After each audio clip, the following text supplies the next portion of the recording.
Congrats again on the win. With regards to Terry, we didn't have a chance to touch on your decision to go with him. Obviously, he was cleared by the doctors. I'm just curious, to what degree did you consider not using him, considering that injury typically takes a few weeks and other factors in the game?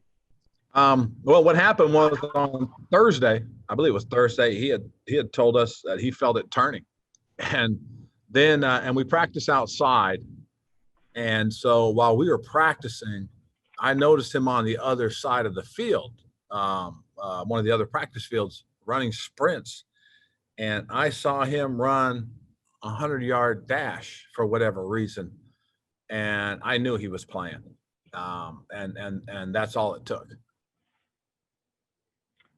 And I'm assuming it's too early to get a sense now, but based on where things stand now, what's your sense of him this week in terms of practice or this availability, or is it just sort of mothball or put him up on ice until the game?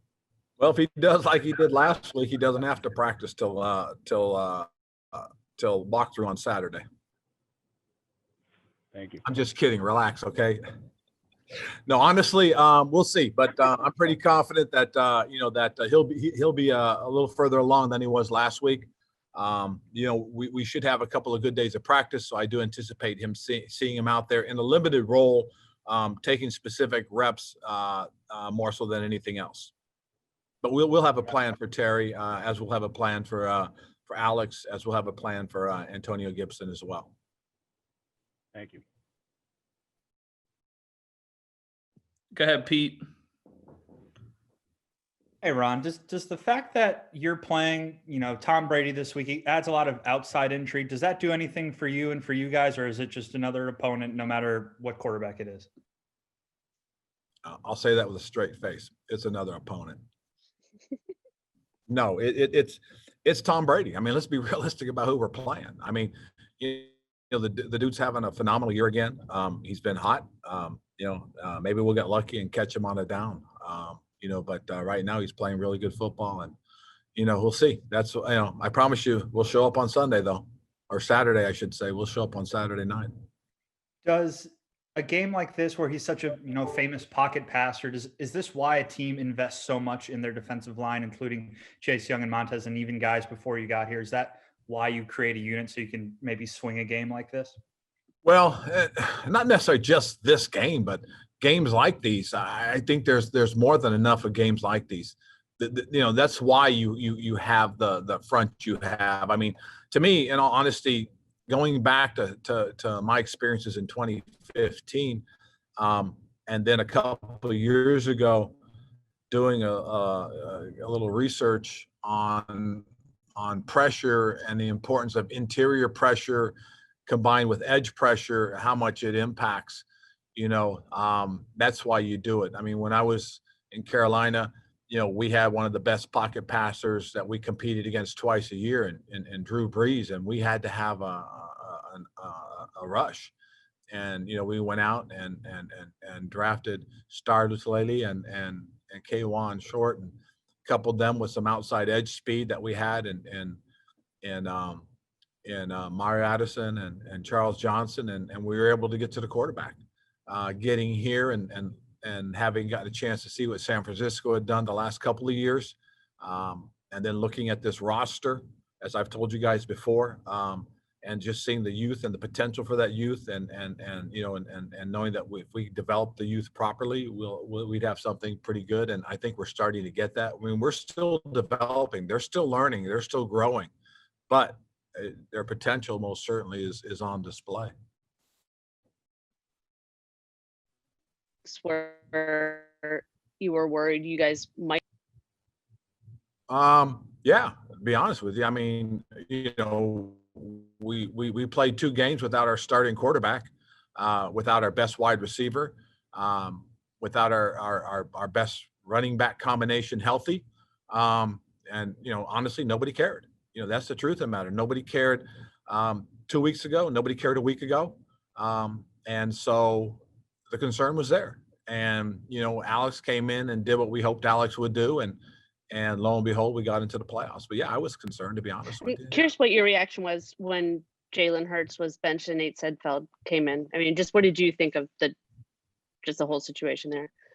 Well, I mean, honestly, truthfully, it honestly doesn't matter. You play who's out there. I'm not going to apologize for winning. And apparently, that's what everybody wants me to do, is apologize for winning. I'm not going to, because you play the game as it's set up. Okay. Nobody complained when Pittsburgh did what they did last night against Cleveland. I mean, come on, this is just the way it is. Okay. We got in the playoffs. We're 7-9. Okay. I've been 7-8-1 in the playoffs. I was on an 8-8 team that was in the playoffs. And you don't apologize for getting into the playoffs, okay? You apologize for losing in the playoffs, at least I believe you do, but you don't apologize for getting in, because it's been a hard roll for us, and nobody seems to care about that. Nobody cared 2 weeks ago when we didn't have some of our best players. Nobody cared last week when we didn't have them. So why should we be concerned if a coach decides to do something he thinks is best for his team? Okay, that's the thing I think people need to understand. This is just the way the game's played. This is just the way things happen. A lot of people are happy about it. A lot of people aren't happy about it. And that's just tough. That's just the way it is. Okay. I mean, so many things have happened in this world that are tough, that are hard. Okay. This is just the game that we're playing, and we're going to play the game as it comes to us. And I'm not going to apologize. I'm not. That's just the way it is. Thanks, Ron. All righty. Thank you, Nikki. Hey, Ron, how much do you think what you had to go through, what Alex has had to go through, how much do you think that has filtered down to the team and maybe helped form a mindset? I think it's helped. I do. You know, especially when you see what Alex has gone through, and just his desire and his drive to get back, you know, and the joy and the thrill that he gets from playing. If you don't feel that from a guy, especially a guy of his age, his experience, and his situation and circumstances, that's a great example. I mean, that to me is why you play the game more so than anything else. I mean, just to see it, to see the thrill that he gets out of it. It's been very inspirational for me to watch him. It really has, and I like to imagine that in some way, you know, what I've gone through plays a little part in this as well. But just, you know, you have to be touched by seeing those things. And I think just trying to be the example is important. Could you tell times when there would be a tangible effect on players?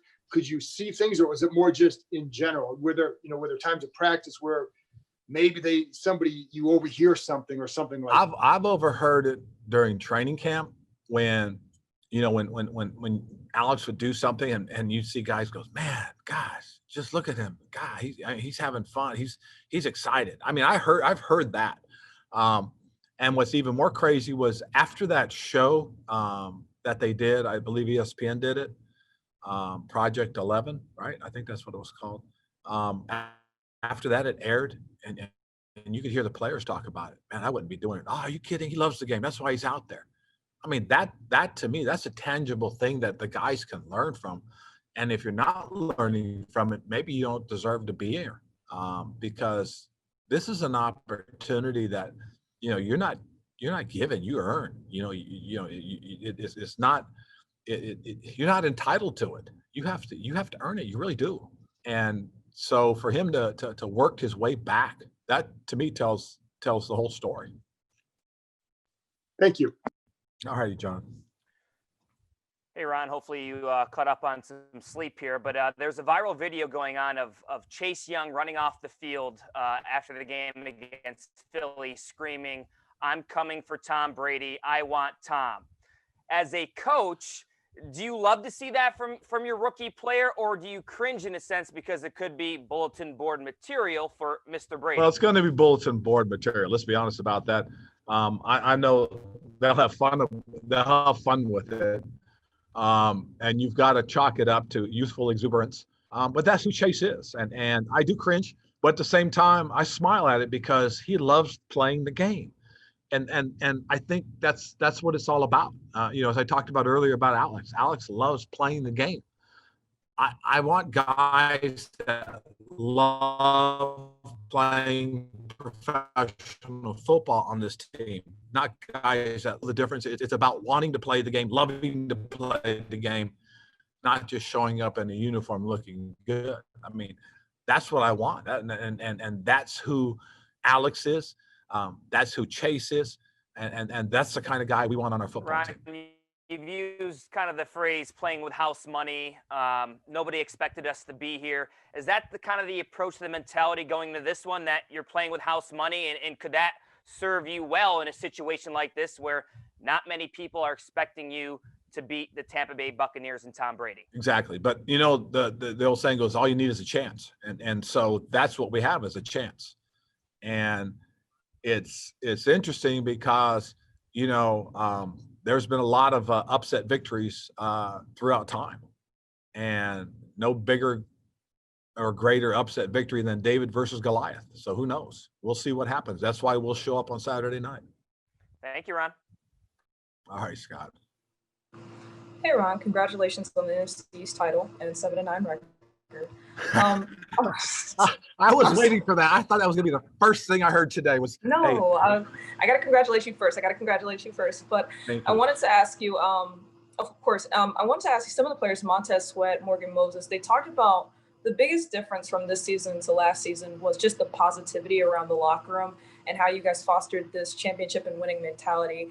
And my first question, the first part of this question is, one, I guess, how in little ways were you able to do that? We talked about the big ways, but what were some of the little things that you did?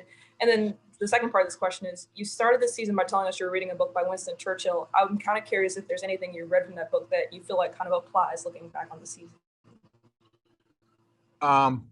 Really just the never die attitude that Winston Churchill had. And it was one of the speeches he gave to the House of Commons about, you know, they'll fight anywhere. They'll fight on the beaches, they'll fight on the streets, you know, they'll fight to the last gurgling breath of, you know, of death. I mean, it's just, you know, that to me is inspiring, you know, about that stuff, just so I understand that, you know, and I'm learning, you know, that hey, anything's possible if you're willing to commit to it and fight for it. And I think that's one of the things.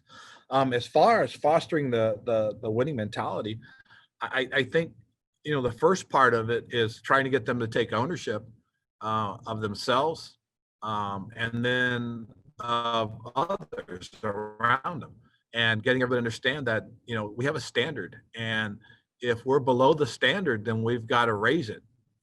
And I try to treat everybody like adults. And that's the other thing too, is it, and I try not to embarrass anybody. I try to pull them aside and give them a word or two to help bolster their confidence.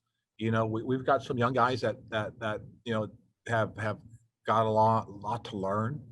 And if we're not patient with them, if we're not giving them the right directions, we're not telling them what the standard is, and then holding them to that standard, we're not giving them a chance to succeed.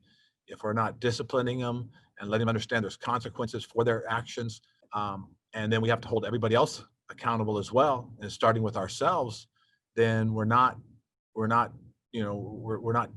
holding true to what we're trying to teach. You know, it's funny because everybody asks me, well, why'd you say what you said against Pittsburgh? Well, you know, I made a decision that didn't work out, and I wanted to make sure the players know that I owned it. And at the same time, you know, I apologized to the defense at halftime just so they know that, hey, I know I messed up, but they were able to have my back, and that was huge. And so by following up on the things that I'm preaching or I'm constantly using as examples, that's what I have to do. I have to hold myself accountable too. And so by doing that, I think we're showing the guys that, or at least I'm hoping we are showing the guys that talk's not cheap. You know, I'm trying to be true to my word, and it truly does mean everybody has to be held accountable, myself included. And then the quick second question is, with Alex, you've talked so much about how when he has those days of practice, you need to see him, how he responds the day after. With this short week and the game on Saturday, I guess, what do you not need to see from Alex in order to show that he should be good to go? Or, you know, you talked about Taylor Heinicke last night, but what can't you see from him this week that might give you some concern? Well, you know, it's interesting. I haven't had a chance to talk to RV yet. And I'll go down and talk to Ryan and kind of ask him, you know, if he's had a chance to talk to Alex to see where Alex is after yesterday. And it'll be interesting to see where he is, and then I'll probably be able to determine, where we're headed from there. I think Churchill actually said talk's not cheap. It's not well known, but I think Churchill actually said that one time. I'm just kidding. Hey, Coach, congrats again on yesterday. If I told you when you took the job, let's say, that your team would be 2-7 at one point and you would be NFC East champs, I mean, as you kind of look back on how everything is unfolded since you took the job, what would you tell me? I was crazy. I mean, the same. I wouldn't have, honestly, I wouldn't have blinked. And the reason being is because at week 5, I did what I did thinking we had a chance at 1-3. So I just think that, if situations are equal, why not us? And I think that's really kind of the way I drew that conclusion is why not us? Now, if we were 2-7 and there were a couple of teams that were 7-2, then I think you're crazy. But all things being equal, as I said, all we really need is a chance, and that's what I believed we had at week 5. If we did a couple of things, and we did a couple of things, and I'll be honest too, though, when I looked at that 6-game stretch at week 5, 6, 7, 8, 9, and 10, I expected to come out of that at least 3-3 out of those 6 games. We came out of it 2-4. So I was off a little bit, but we had a nice run. We had 4 in a row that really kind of catapulted us or vaulted us into a position to win it. And then we survived the last 3 by winning 1 of them. And that kind of figured. It worked out, but not how I envisioned it, to be honest. And when you talk about the culture change, I mean, could you have also envisioned, it's one thing to see the culture change and then one thing to see it and then see results. I mean, the fact that it has just kind of, and you're not done yet, obviously, but happening in one season, that quick timeline, does that even surprise you at all? Heather, the thing that it doesn't surprise me based on the strong personalities that we have on this team, starting with our coaches and then our players. Some of our frontline guys are phenomenal culture guys. I mean, you look at the offensive line and it starts with Brandon Scherf and Morgan Moses. I mean, those 2 guys are just, they're as they say, war daddies. Logan Thomas has proven himself to be a guy. Terry McLaurin's stepping up as a 2nd-year player. Then the example that Alex is setting for the team as a whole.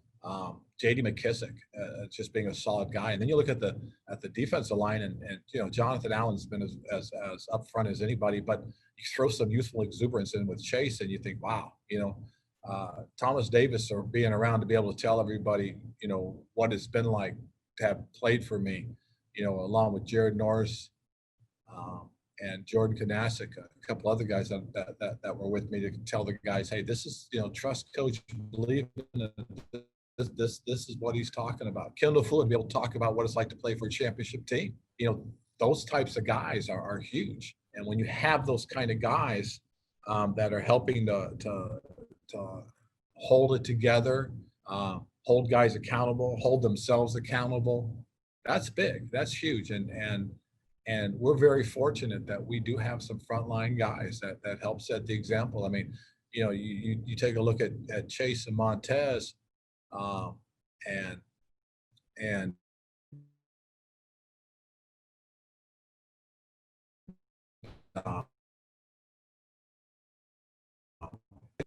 when the offense is up, as he works on his game and sets the example for the young guys. That's, I know, the coaches that are on this staff and the players. Hey, Ron, I'm not sure if you can, when you look back, whether it be the decision in week 5 or maybe the narrow miss against Detroit or the win against Cincinnati, was there maybe a few outsized moments that you think played a role in kind of getting you guys to where you're at now? You know, it's interesting, Sam. I think that were done on purpose have all kind of led to this.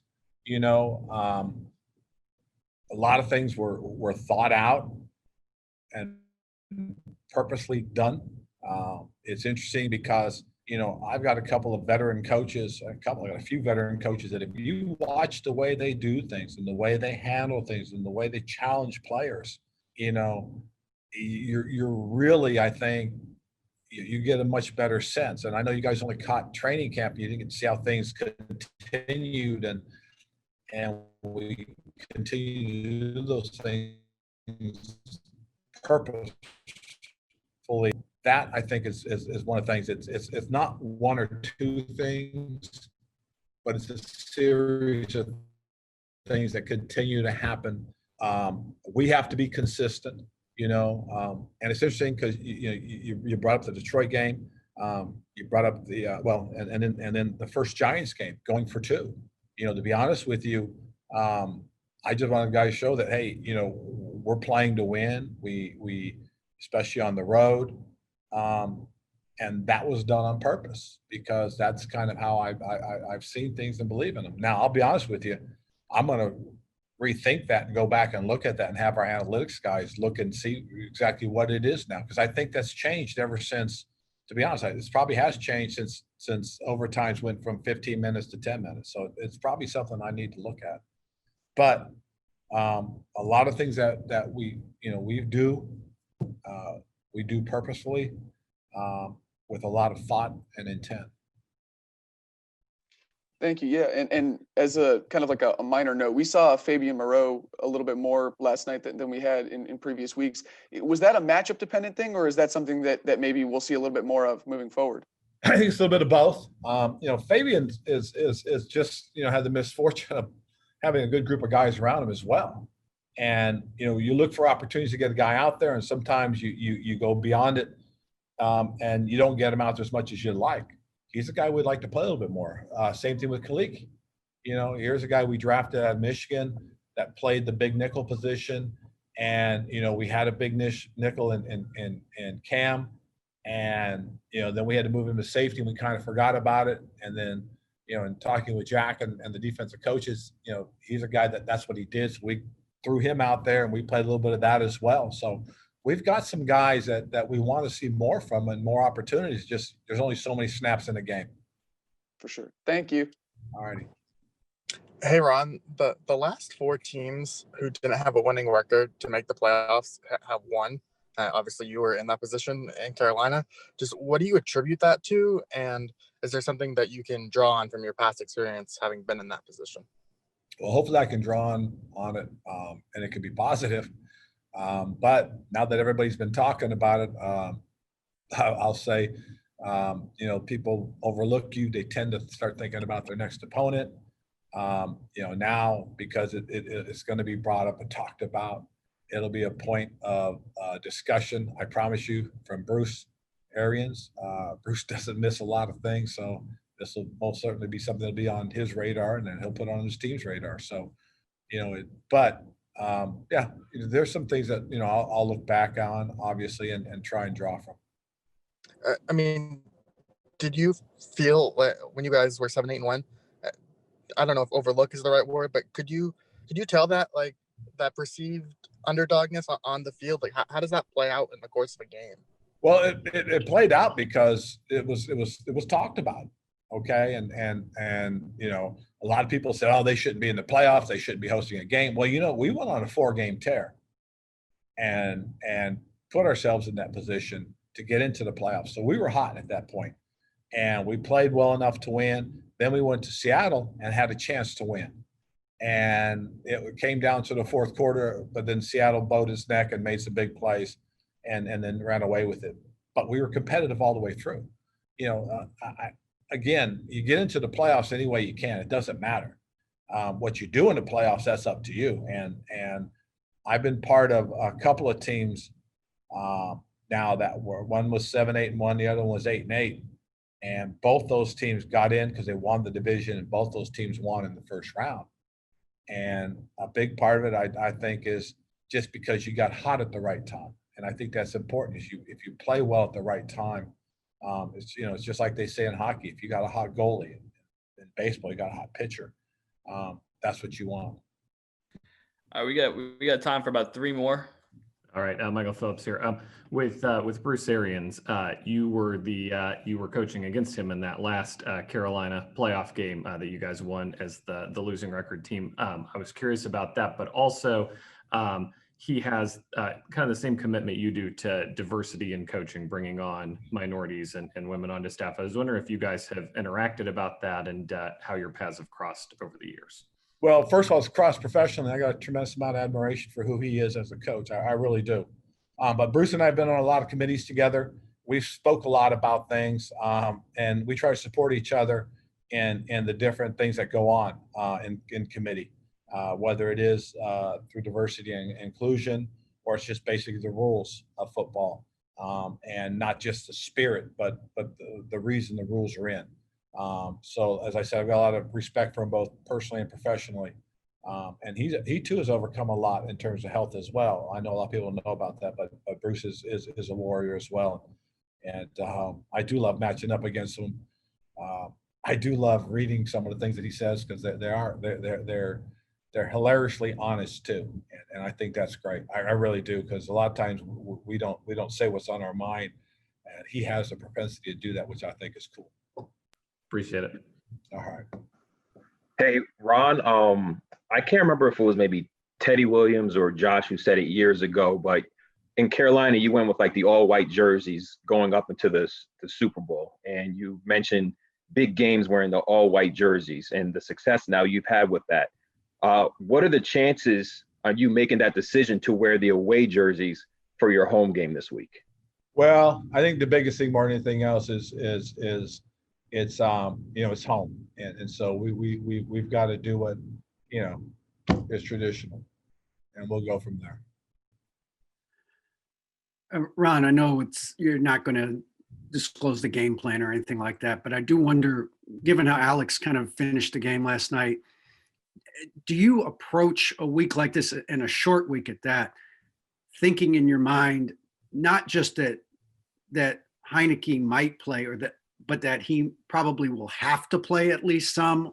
And how does the week kind of go forward when you have that kind of, he could play, but I don't know how long he might be able to play, in your mind?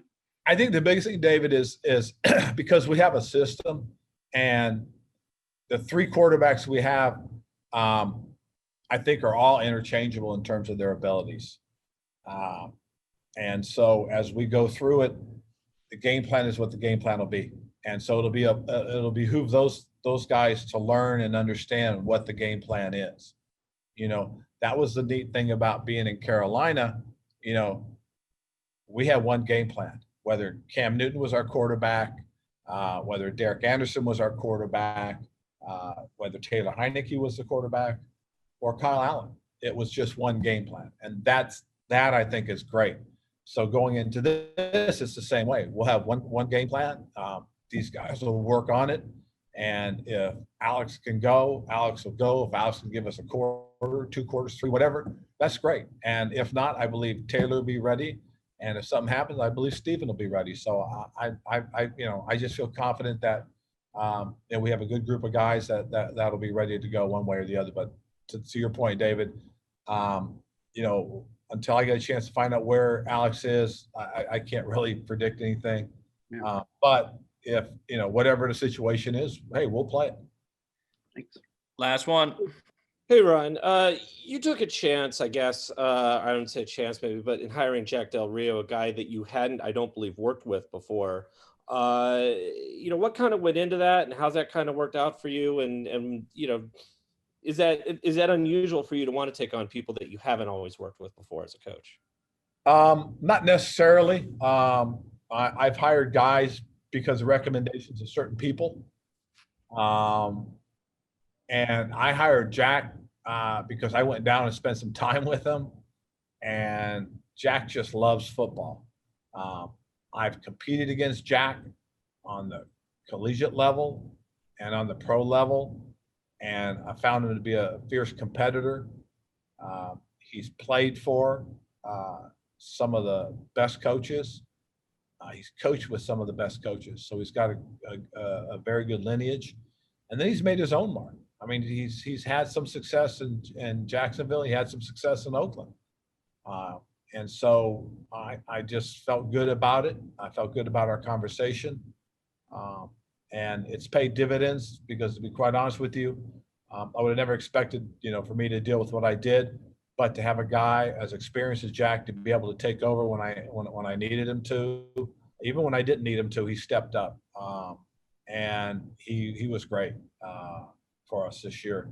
And going forward, I expected him to continue to be great. I mean, he's a guy that just, he's a pro, and that I think is important as well. And he's also a guy that it's great to have somebody you can bounce some ideas off. That's another thing that's been great, Les, is that he'll either suggest something and we'll talk about it, or I'll go to him and say, hey, I was thinking about this. What do you think? And he'll agree or he'll disagree, and he'll give me reasons why. A lot of times people, whatever you want to do, coach, and no, Jack will say, how about this, coach? Or, what, you're right. I like that because of this, or I don't like this because of this.